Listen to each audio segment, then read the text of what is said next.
Hi guys, welcome to my new blog. আজকেও আসলাম একটা blog নিয়ে। আজকে তোমাদেরকে দেখাচ্ছি এখন আমরা কীরকম হাঁটে আছি। দেখাচ্ছি তোমাদেরকে কীরকম হাঁটে আছি। আর ভাই, একটা সত্যি কথা বলতে, প্রবাসী যারা কাজ করে, দেখো জীবনে কীরকম রিস্ক। জীবনে রিস্ক না নিলে কিচ্ছু করতে পারবে না তোমরা। দেখো,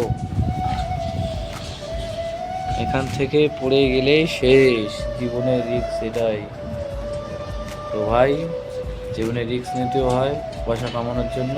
জীবনে রিস্ক না নিলে তুমি কিছুই করতে পারবে না জীবনে। জীবনটা এরকমই ভাই, জীবনে তোমাকে রিস্ক নিতেই হবে। আর তুমি যদি জীবনে রিস্ক না নাও, তাহলে কোনোদিনও সফলতা তুমি অর্জন করতে পারবে না। যেমন আমি আমার সফলতা অর্জনের জন্য আমি ইনকাম করতেছি জীবনে রিস্ক নিয়ে।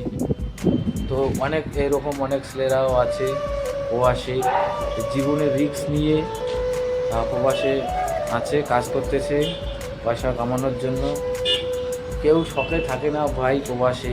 সত্যি কথা বলতে, শখ করে কেউ প্রবাসে থাকে না। আর যারা প্রবাসে থাকে তারা প্রবাসের কষ্টটা বুঝে কীরকম। তো ভালো